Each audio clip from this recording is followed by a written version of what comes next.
குலதெய்வம் எப்படி உருவானது, குலதெய்வம் ஜாதியை வளர்க்கிறதா, அதே மாதிரி தமிழர் வரலாற்றுல குலதெய்வம் எவ்வளவு முக்கியத்துவமா இருக்கிறது, இதை பத்தி தான் நம்ம காணொலியில பார்க்க போறோம். வாங்க பார்க்கலாம்.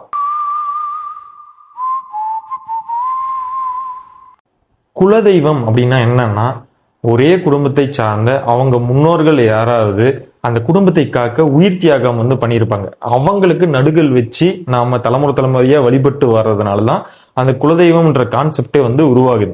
தமிழர்களுக்கு ஆயிரக்கணக்கான குலதெய்வங்கள் இருக்காங்க. அதுல ஒரு சில பேர் ஐயனாரை வழிபடுவாங்க, ஒரு சில பேர் கருப்பண்ண சுவாமி வழிபடுவாங்க, ஒரு சில பேர் அம்மன் சுவாமி வழிபடுவாங்க. இந்த மாதிரி நிறைய குலதெய்வங்கள் தமிழர்களுக்கு நிறைய இருக்கு. இப்ப எனக்கு குலதெய்வம் பாத்தீங்கன்னா தலைகொண்டம்மன். அவங்க ஏதோ ஒரு நூற்றாண்டுல எங்க குடும்பத்தை காக்க ஒரு உயிர் தியாகம் பண்ணியிருப்பாங்க. அவங்களை நினைவு கூறும் வகையில தான் நாங்க அவங்களுக்கு நடுகள் வச்சு தலைமுறை தலைமுறையா வழிபட்டு வரோம். சோ இந்த குலதெய்வம்ன்ற கான்செப்ட் ஒவ்வொருத்தங்களுக்கும் இப்படிதான் தோன்றிருக்கும். எப்படின்னா, அவங்க ஏதோ ஒரு வகையில அவங்க முன்னோர்கள் யாராவது அவங்க குடும்பத்தை காக்க உயிர் தியாகம் பண்ணியிருப்பாங்க. அதனாலதான் அவங்களை நம்ம நினைவு கூறும் வகையில நடுகள் வைத்து நாம் தலைமுறை தலைமுறையா கும்பிட்டு வரோம். சோ குலதெய்வம்ன்ற கான்செப்ட் இப்படிதான் உருவாகுது. இப்ப குலதெய்வம் ஜாதியை வளர்க்குதா அப்படின்ற ஒரு கேள்வி இருக்கு.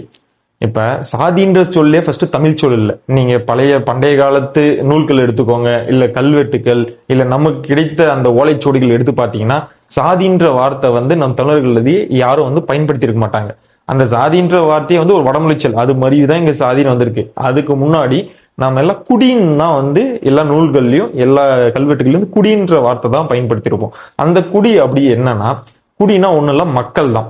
மக்கள் ஒரு குடியா வாழ்ந்தாங்க. எதை பேஸ் பண்ணினா, ஒரு தெய்வத்தையோ இல்ல செய்யும் தொழிலையோ இல்ல உறவு முறை, இதெல்லாம் பேஸ் பண்ணி ஒரு குடியா அங்கங்க வாழ்ந்தாங்க. இப்ப மீனவ குடி, இப்ப பாத்தீங்கன்னா வேடன் குடி, இந்த மாதிரி நிறைய குடிகளா வாழ்ந்தாங்க. தமிழர்களிடையே இந்த குடி உயர்ந்தது, இந்த குடி தாழ்ந்தது அப்படின்னு பிரிச்சு பார்த்து வரல. எல்லா குடியும் சமம்ன்ற முறையில தான் வாழ்ந்துட்டு வந்தாங்க. இப்போ ஒரு சமுதாயத்துக்கு பல குலதெய்வங்கள் இருப்பாங்க. ஒரு குலதெய்வத்தை பல சமுதாயங்கள் வழிபட்டு வந்தாங்க. இப்ப அந்த மாதிரி குலதெய்வ கோயில்ல தீண்டாமைன்ற ஒரு செயலை அங்க இருக்காது. எப்படி சொல்றேன்னு பாத்தீங்கன்னா, அந்த குலதெய்வ கோயில் கற்ப கிரகத்துல பூஜை பண்றவரு நம்ம பெரியப்பா சித்தப்பாவா தான் யாராவது இருப்பாங்க. ஏன் ஐயனார் கருப்பண்ணசாமி எல்லாம் எடுத்துக்கோங்க, எல்லாம் வெட்ட வெளியில இருப்பாங்க. யாரு வேணாலும் போய் பூஜை பண்ணிக்கலாம், யாரு வேணாலும் போய் படையல் போட்டுக்கலாம். அந்த மாதிரி அங்க எந்த ஒரு தீண்டாமை எதுவுமே இருக்காது.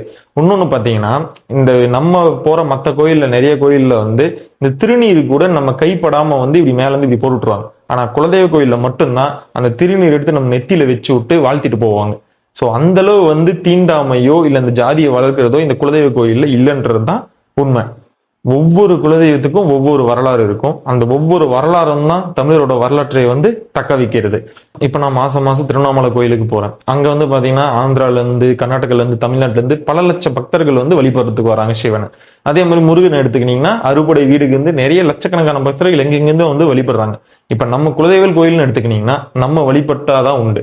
வேற யாரும் நம்ம குலதெய்வ கோயில்ல வழிபட மாட்டாங்க. சோ நம்ம வருஷத்துக்கு ஒரு டைமாவது போய் நம்ம குலதெய்வத்தை வழிபட்டு வரோம். ஏன்னா நம்ம குடும்பத்தை காக்க ஏதோ ஒரு நூற்றாண்டுல நமக்காக உயிர் தியாகம் பண்ணவங்க தான் குலதெய்வமா வழிபட்டு வரோம். சோ அவங்களை நினைவு கூறும் வகையில நம்ம வருஷத்துக்கு ஒரு டைமாவது குடும்பத்தோட போயிட்டு வரணும். இப்ப ஒவ்வொரு குலதெய்வத்துக்கும் ஒவ்வொரு வரலாறு இருக்கு. அதே மாதிரி நம்ம குலதெய்வத்துக்கான வரலாறு நம்ம தெரிஞ்சுக்கணும். அந்த வரலாறை நம்ம அடுத்த தலைமுறைக்கு கடத்தி கொண்டு போகணும். இப்ப ஏன் இன்னும் குலதெய்வம் அவ்வளவு முக்கியம்னு சொல்றோம்னா, நம்ம முன்னோர்களோட மூச்சு காத்து காலங்காலமா அந்த குலதெய்வ கோயில்ல தான் இருக்கு. அதனாலதான் நம்ம பொங்கல் அன்னைக்கு பாத்தீங்கன்னா அந்த கிராமத்துலதான் துணி படைக்குவாங்க. ஒரு டைம் எல்லாரும் குடும்பத்தோட குலதெய்வ கோயில் போயிட்டு அவங்களை நினைவு கூறும் வகையில அவங்களுக்கு படையில் இட்டு வணங்கிட்டு வாங்க. இந்த வீடியோ உங்களுக்கு பிடிச்சிருந்தா லைக் பண்ணிட்டு சப்ஸ்கிரைப் பண்ணுங்க. அதே மாதிரி நிறைய டாபிக்ஸ் அடுத்தடுத்த வீடியோஸ்ல நாம கதைப்போம்.